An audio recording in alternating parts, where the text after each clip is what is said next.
Hey, do you have ants in your mind? Yes, ants, automatic negative thoughts. Well, if you do, you are not alone. Neuroscientists show that 80% of our thoughts on a daily basis are actually negative. And did you know we have anywhere between 6,000 to 12,000 thoughts a day? Now imagine that every minute of the day, hundreds of thoughts that you are having are coming into your mind and they're negative. Whether it's subconscious or conscious, they are taking away from your ability to move forward in your life. Hi, I'm Natalina Nastradine. I'm the CEO and founder of Rise Up For You. And if you're new here, welcome to Rise Up For You TV, where we're all about pushing you and your team to be your best through teaching the skills that we often don't talk about. All the human skills, the confidence, emotional intelligence, leadership, being able to perform at your absolute best by optimizing what's up here and what's in here. So today we're going to talk about how to break those ants, how to get them out of your mind,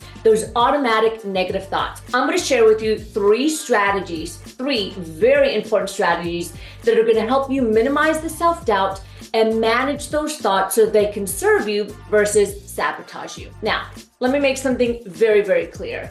It doesn't matter who you are, Tony Robbins, Oprah, myself, does not matter. Every single person has negative thoughts. The difference between those that are performing and those that are getting in their own way is that we learn how to manage the thought so that it serves us versus sabotages us. So let's jump in.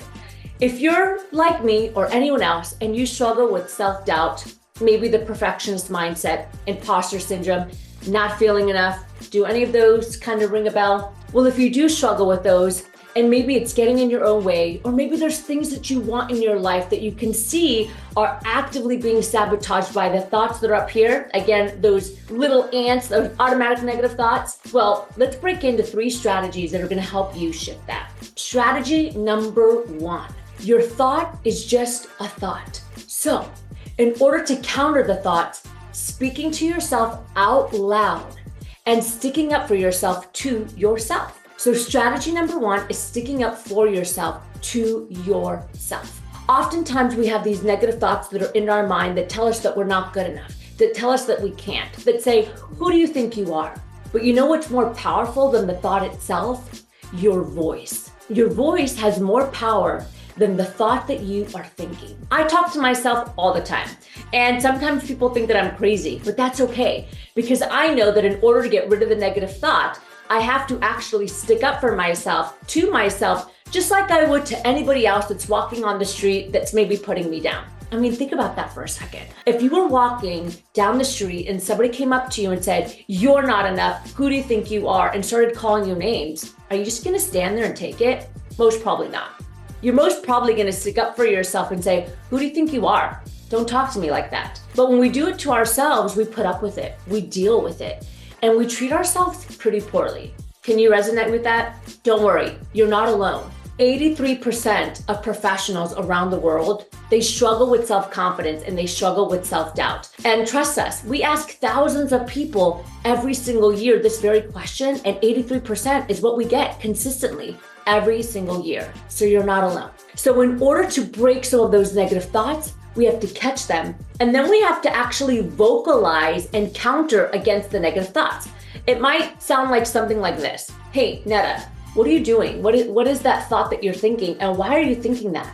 I absolutely can do this and I'm going to. So put that thought away. Thank you for the peanut gallery, but I'm moving forward anyway. So you see, I'm just having a conversation with myself because I know that me vocalizing it is going to be more powerful than the thought itself. Strategy number two, breaking down your belief system. I call them the 4 B's to reverse engineering. So the first step is asking yourself, what are any limiting beliefs that are currently in your mind that are getting in your way? Now, we have tons of beliefs, but for the purpose of being able to push your potential, I just want you to think of one.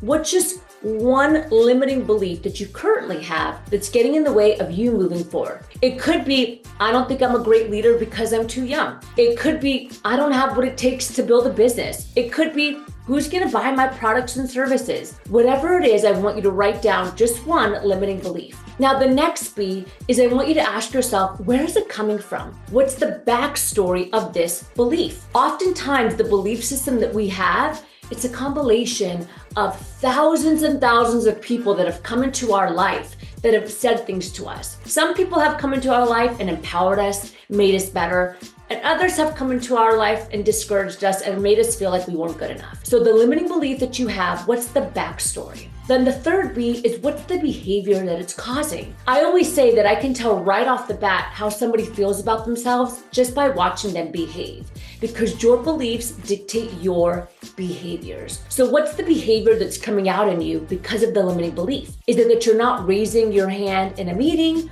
Is it that you're procrastinating? Is it that you're becoming a little bit more aggressive than you need to be because you're constantly trying to defend yourself even though there's nothing to defend? What's the behavior? And lastly, the fourth B is how do we break it? Now, everybody is a little bit different, but we need to figure out what that limiting belief is, what's the behavior that it's causing in you, and lastly, how do we break it so that your thoughts can serve you versus sabotage you? So that's step number 2, reversing the 4 Bs. And strategy number 3 to help you get rid of those ants. So I actually want you to write it down and ask yourself, is this true or false? So for example, the next time you say to yourself, I shouldn't be here, I'm not good enough for this job, I just want you to ask yourself, did your leaders hire you or did they fire you? True or false? Well, truth is that you were hired for this job. False is you're still there and you haven't been fired. True or false? Have you supported the organization through a various ROI, such as maybe revenue increase, leading a team, deliverables, true or false? I want you to write down all of the facts. And the reason why I say that is because you can't argue with facts. And sometimes our thoughts are false evidence appearing real. And we forget that there's actual truth to who we are today. And there's lots of data that we have in our life that can show that. For example, your degrees, your certifications, the jobs that you've been hired to do, any promotions, all those things are hard data that are showing that you in fact do have what it takes to be at this job, that you in fact are valued in whatever work that you're doing. So you see, I want you to write down as many facts as possible that your thoughts cannot argue with. As I mentioned, we all have negative thoughts. Those automatic negative thoughts that just come into our mind, those ants that are constantly creeping around. I also call it the monkey chatter. But if you can implement these 3 simple strategies, sticking up for yourself to yourself through vocalizing, going through the 4 Bs, reverse engineering, and being able to look at the facts, you can catch those ants, you can crush them, and you can move forward in a way that's going to serve you versus sabotage you. Hey, my name is Natalina Nasruddin again, and it is so honored and so great to have you here on Rise Up For You TV.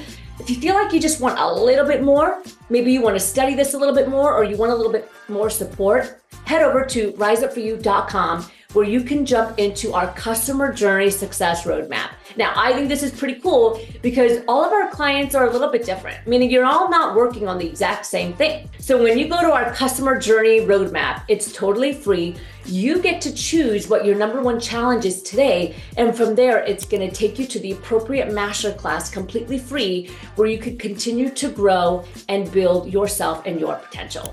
I hope that helps. Until then, I'll see you next time.